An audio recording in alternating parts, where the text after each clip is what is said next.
10 de la mañana con 10 minutos, vamos a una nueva entrevista para poder ir dialogando sobre estos temas país, donde efectivamente la academia y las universidades tienen un rol muy importante, particularmente con lo que ocurrió esta semana. El Tribunal Constitucional rechazó la solicitud de algunos parlamentarios de oposición en la línea de eliminar elementos del artículo sobre educación no sexista dentro de la Ley Integral de Protección contra la Violencia de Género. En las exposiciones ante el tribunal intervino el Consorcio de Universidades Estatales, que planteó que es deber del Estado asegurar que la libertad de enseñanza no conduzca a desigualdades de oportunidades. Es parte entonces de los planteamientos que se hicieron en esa oportunidad y que estuvieron a cargo de la rectora de la Universidad de O'Higgins, Fernanda Cri, que está conectada con nosotros para poder conversar respecto a lo que ha ocurrido durante esta semana, pero también proyectar mucho de la discusión y también de los desafíos que surgen a nivel país a propósito de esta legislación. ¿Cómo está, rectora? Muy buenos días. Hola, muy buenos días, muchas gracias por la invitación. No, gracias a usted, rectora. Lo primero, ¿cómo tomaron desde las universidades estatales este rechazo del Tribunal Constitucional al requerimiento de la oposición? Me imagino que hay bastante satisfacción respecto a que no se haya perseverado en eso.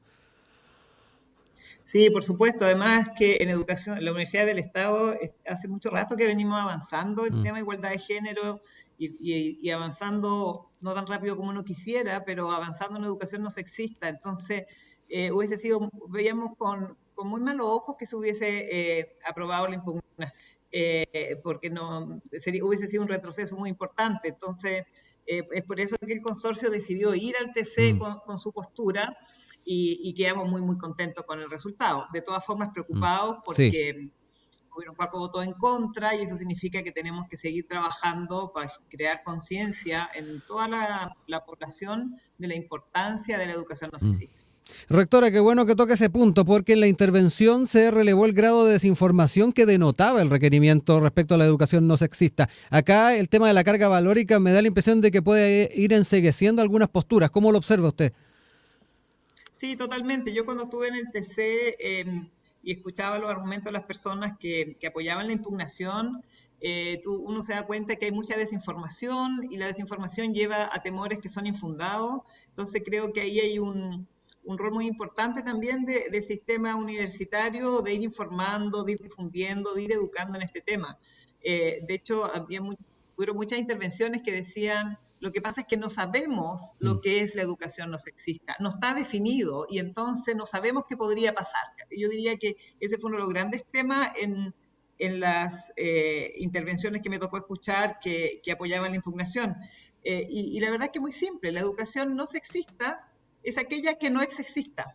Entonces, no necesitamos hacer grandes definiciones ni estudios para entender lo que es. Pero hay desinformación y eso es algo que tenemos que seguir trabajando.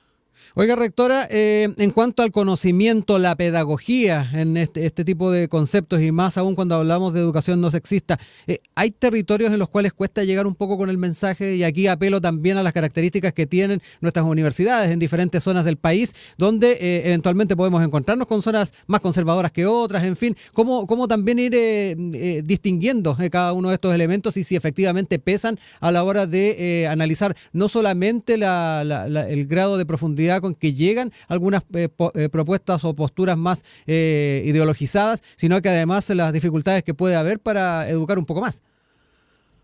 Sí, yo creo que es un tema porque se levanta, decíamos, mucho mito al respecto y hay sectores que por esto mismo empiezan a tener temores infundados. Entonces, lo que nosotros como universidades tenemos hartas misiones. Primero, educar a la población en general. Y entonces, a mí me gusta dar algunos ejemplos, Sí. porque cuando uno dice educación no sexista, mucha gente dice de qué estamos hablando, ¿cierto? Y que estamos hablando de que la educación no se basa en estereotipos de género. Cuando yo iba al colegio hace muchos años atrás, había un curso que se llamaba técnico manual y las Me mujeres recuerdo. aprendíamos a tejer, a También coser y a tuve ese cocinar, ramo. en unos talleres de carpintería. Eso es educación sexista, porque ¿por qué un hombre no podría querer cocinar o tejer, o sería bueno que aprendieran a coser, ¿cierto? Y por qué una mujer no debería poder usar herramientas. Entonces, hemos avanzado desde ahí hasta acá, Sí. ¿cierto? Pero todavía se mantienen cosas. En los cursos electivos, el ballet es solo para niñitas, el fútbol es solo para niñitos. Entonces, lo que estamos diciendo, abramos estas brechas, dejemos de pensar en estos estereotipos de género y eduquemos a todas las personas como personas individuales con sus características propias. Entonces, hay que entender, y eso, si lo entendemos así, no le hace daño a nadie.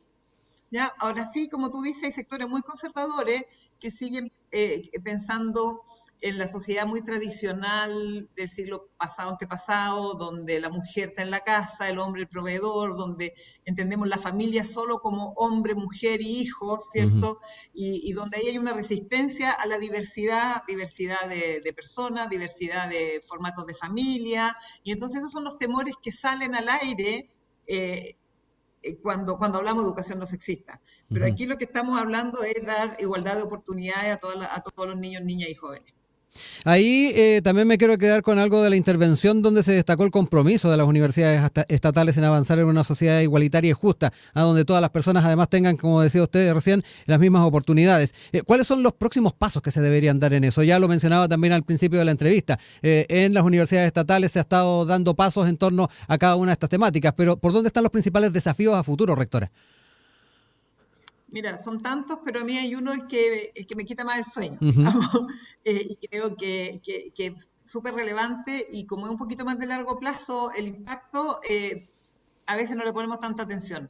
Nosotros formamos en la Universidad del Estado los profesores y entonces nosotros tenemos que formar profesores que van a estar en 5 o 6 años más en el aula, en la sala de clase, en todos los colegios de Chile, y tenemos que formar a esos profesores para que tengamos la garantía que ellos puedan impartir educación no sexista.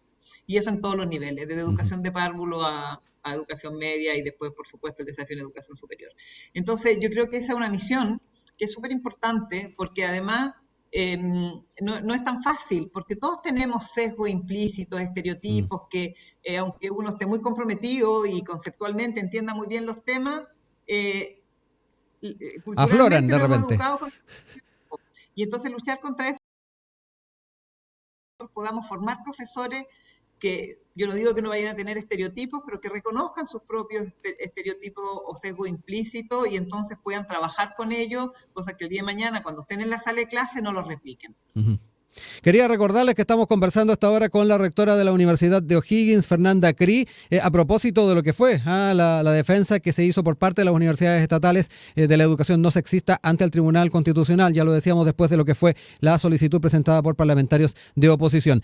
Hablábamos de estos desafíos, rectora, y ahí se enfocaba en el tema de las pedagogías. Pero también me interesa saber cómo lo está mirando desde las dinámicas internas de también nuestras casas de estudio, cómo los estamentos pueden hacer propias esta idea. Sí, yo creo que en la Universidad del Estado hemos avanzado harto en los últimos Ujú. años. Bueno, además que tenemos una ley Sí. pero de mucho antes de la ley que hemos estado preocupados por eso, pero tenemos mucho trabajo también en nuestra normativa interna.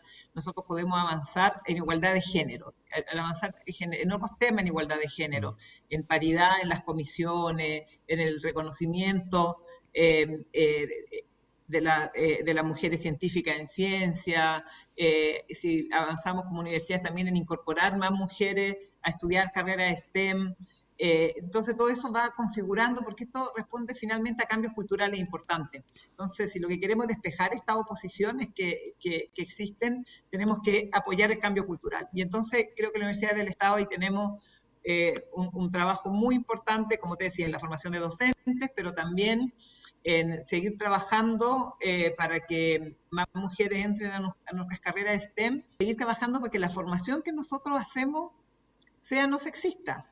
Nosotros sabemos, hemos hecho un trabajo con la Universidad del Estado hace muchos años para que entren más mujeres, por ejemplo, en ingeniería. Exacto. Sin embargo, las de deserción no son siempre muy felices porque entran en un ambiente que es muy masculinizado y es difícil. Entonces, ¿cómo también nosotros cambiamos en la universidad nuestras prácticas educativas para avanzar en igualdad de género y en educación no sexista, por cierto?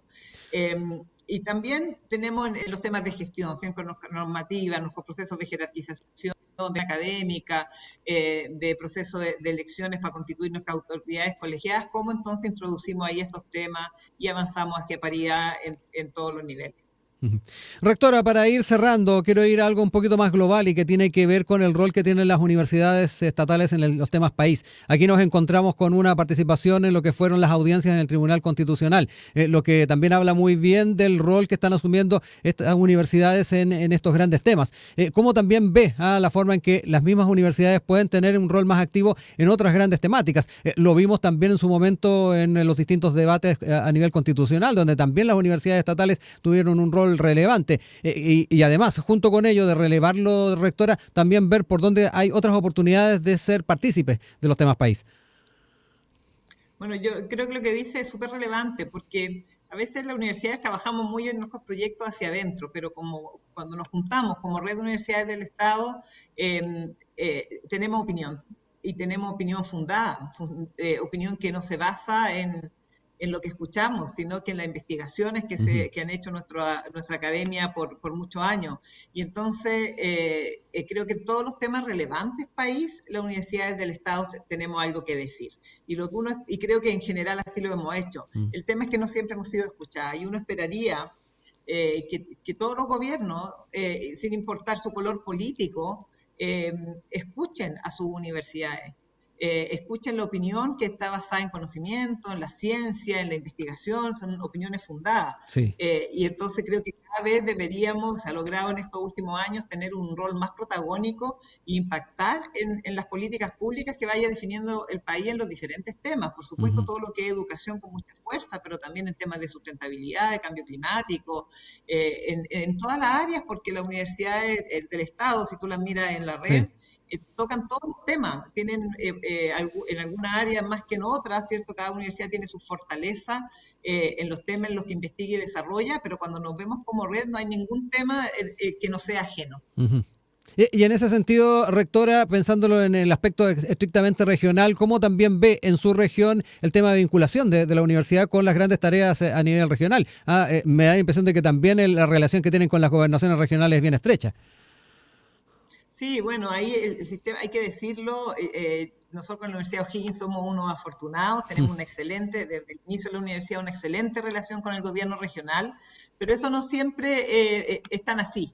Y eso es algo en lo que se ha estado trabajando en los últimos años, de fortalecer las relaciones entre la Universidad del Estado y sus regiones y sus gobiernos regionales, porque las universidades siempre han estado muy posicionadas trabajando con el territorio, pero no siempre muy vinculadas a los gobiernos regionales. Y entonces, bueno, gobiernos regionales, sabemos que los gobernadores los tenemos hace poquito, y eso es algo que tenemos que fortalecer porque es una alianza de gana-gana, ¿cierto? El gobierno regional, la universidad de la región para desarrollar diferentes proyectos que apoyen el desarrollo regional es una fórmula que no tiene desventaja. Así que seguimos trabajando en eso, este año se ha trabajado mucho. Nosotros aquí en O'Higgins somos un afortunado, esta universidad nació muy vinculada a la región, con muchos proyectos de vinculación, con investigación aplicada y con un apoyo irrestricto del gobierno regional, lo que ha sido una gran fortaleza para nosotros en nuestros primeros 8 años de existencia. Bueno, rectora, no me queda más que agradecerle por haber ahondado en muchas de estas temáticas que vinieron de la mano de esta discusión que se dio al alero de este requerimiento en el Tribunal Constitucional, también poder ir estableciendo estos desafíos y bueno, como siempre en su casa acá en la Universidad de Santiago, rectora. Sí, muchos saludos y cariños para toda la comunidad de mi querida USACH. Que esté muy bien, rectora. Un abrazo. Chao, chao.